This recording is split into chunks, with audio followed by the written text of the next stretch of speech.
अगर आपके घर में आज बिजली नहीं आती तो ऐसा लगता है जैसे पूरा का पूरा काम रुक गया है। फिर वो चाहे फ्रिज हो, एसी हो, कूलर हो या फिर पीने वाले पानी के लिए इस्तेमाल किया जाने वाला फिल्टर, सब कुछ पूरी तरह से लाइट यानी बिजली पर ही डिपेंड करता है। ऐसे में आपका फोन के डिस्चार्ज होते ही आपके आधे से अधिक काम रुक जाते हैं और लैपटॉप के पावर खत्म होते ही हम ऑफिस के काम भी नहीं कर पाते हैं। लेकिन क्या आपने ये जानने की कोशिश की है कि आखिर जो बिजली आज हमारे लिए एक प्राथमिक जरूरत हो गई है, दरअसल उसकी शुरुआत कहाँ से और कब हुई थी और किसने इसकी खोज की थी? अगर नहीं तो चलिए बताते हैं आपको अपनी आज के इस खास वीडियो में। लेकिन वीडियो शुरू करने से पहले एक बोनस फैक्ट के तौर पर हम आपको ये जरूर बताना चाहेंगे कि अगर आज तक आप भी बिजली की खोज की जगह बिजली का आविष्कार बोलते आए थे तो इस हैबिट को अभी से बदल लीजिए, क्योंकि ये पूरी तरह से गलत है। क्योंकि बिजली या इलेक्ट्रिसिटी एनर्जी का ही एक रूप है जो हमारे प्रकृति में पहले से या ये कह ले कि हमेशा से मौजूद था, इसलिए इसे आविष्कार न बोलकर खोज कहना ही सही रहेगा। तो चलिए अब आपको बताते हैं कैसे हुई बिजली की शुरुआत और क्या है इसका पूरा इतिहास। अब ये तो आपने थर्मोडायनामिक्स के पहले लॉ में पढ़ा ही होगा कि एनर्जी को न तो पैदा किया जा सकता है और न ही इसे नष्ट किया जा सकता है। इसे केवल एक रूप से दूसरे रूप में बदला जा सकता है। तो अब सेम कॉन्सेप्ट बिजली पर भी अप्लाई होगा, क्योंकि वो भी तो एनर्जी का ही एक रूप है। इसकी खोज में अगर हम किसी एक साइंटिस्ट का नाम ले तो ये बिल्कुल गलत होगा, क्योंकि इसमें अलग अलग समय पर अलग अलग लोगों ने अपनी अपनी थियोरीज दी हैं और उसे समय के साथ और एक्यूरेट और एग्जैक्ट बनाया गया। अब से लगभग 600 बीसी पहले थेल्स ने ये बात कही थी कि कांच या अंबर के टुकड़े को जब बिल्ली के बाल या फिर रेशम से रगड़ा जाता है तो उसमें एक खास तरह की पावर पैदा हो जाती है जो लाइट वेट वाली चीजों जैसे कि कागज के टुकड़ों को अपनी तरफ खींचती है। लेकिन अब इनकी इन बातों पर किसी ने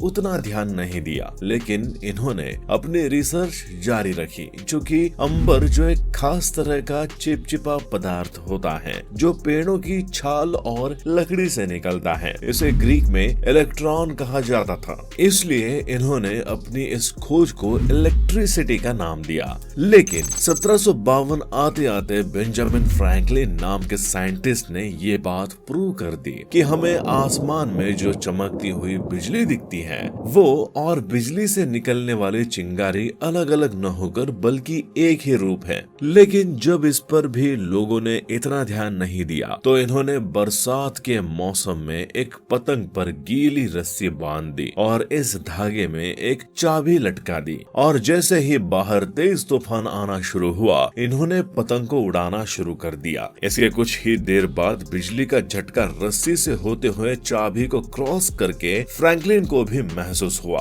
और यहाँ से उन्होंने आसमान की बिजली और इलेक्ट्रिसिटी को एक बराबर प्रूव कर दिया। वहीं 1800 आते आते अलेक्जेंड्रो वोल्टा ने ये बात भी बताई कि बिजली को कुछ केमिकल रिएक्शन के द्वारा भी तैयार किया जा सकता है और इसीलिए इन्होंने इलेक्ट्रिक सेल का निर्माण किया जिससे बिजली जनरेट की जा सकती थी। यही वो महान वैज्ञानिक है जिनके नाम पर वोल्ट यूनिट का नाम रखा गया था। अब 1831 में जो सबसे क्रांतिकारी खोज साबित हुई वो थी तांबे के कुंडली में चुंबक को आगे पीछे घुमाने पर भी बिजली को पैदा करने की खोज। इसी प्रयोग को आगे बढ़ाते हुए साल 1878 में थॉमस एडिसन और जोसेफ स्वान ने फिलामेंट लाइट बल्ब की भी खोज की। अब वैसे तो आज भी जब बल्ब के आविष्कार की बात आती है तो नाम एडिसन का ही आता है, लेकिन जोसेफ स्वान ने भी ये खोज अपने देश में की थी। ये वो समय था जब डीसी करंट का इस्तेमाल होता था जो काफी खतरनाक भी होता था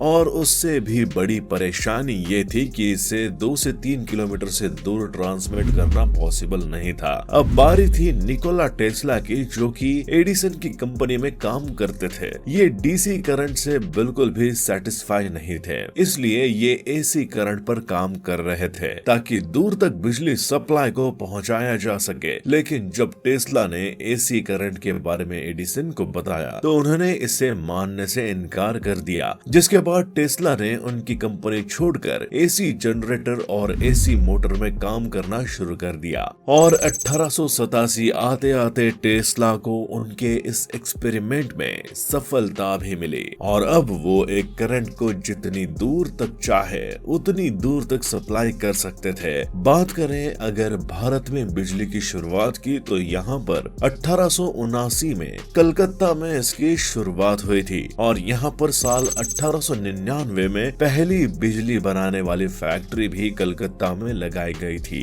वही साल 1905 के आते आते दिल्ली में डीजल की मदद से बिजली का प्रोडक्शन शुरू हुआ और इस तरह से धीरे धीरे करके भारत के बाकी शहरों में भी बिजली प्रोडक्शन की शुरुआत हुई। आज की तारीख में प्राइमरी और सेकेंडरी दो सोर्सेज की मदद से बिजली का उत्पादन किया जाता है, जिसमें प्राइमरी सोर्सेज में ऐसे सोर्सेज आते हैं जिन्हें हम प्रकृति से हासिल करते हैं, जैसे समुद्र में आने वाला ज्वार भाटा, सूर्य का टेम्परेचर, हवा आदि। लेकिन इसमें लगातार ऊर्जा उत्पन्न नहीं की जा सकती है, इसलिए इन्हें सीमित तौर पर इस्तेमाल करते हुए सेकेंडरी सोर्सेज पर डिपेंडेंसी बढ़ाई जाती है, जिसमें कोयला, पानी, गैस और तेल शामिल है। और इन सोर्सेज से बिजली के प्रोडक्शन को कई कैटेगरीज में बांटा जाता है, जिसमें hydro electric power plant, diesel power plant, nuclear power plant और थर्मल इलेक्ट्रिक पावर प्लांट जैसी कई कैटेगरीज शामिल हैं। हमारे घरों में जो बिजली आती है वो 220 वोल्ट की होती है, जबकि आसमान से गिरने वाली बिजली लगभग 10 करोड़ वोल्ट के आसपास होती है। और यही वजह है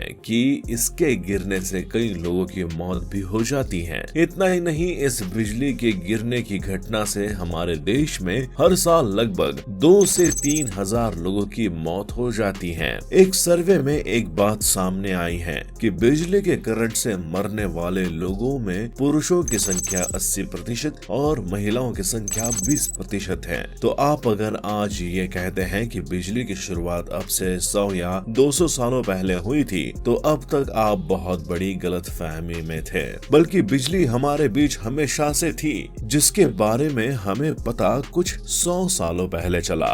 तो उम्मीद है आपको बिजली की खोज कैसे हुई और भारत में सबसे पहले किस शहर में इसकी शुरुआत हुई, इसके बारे में पूरी जानकारी मिल गई होगी। अगर आपको वीडियो पसंद आया हो तो इसे लाइक करके हमारे चैनल को सब्सक्राइब करना न भूले, साथ ही साइड में बने हुए बेल आइकन को भी प्रेस कर लें। तब तक के लिए बाय बाय, मिलेंगे आपसे अगली एक खास वीडियो के साथ।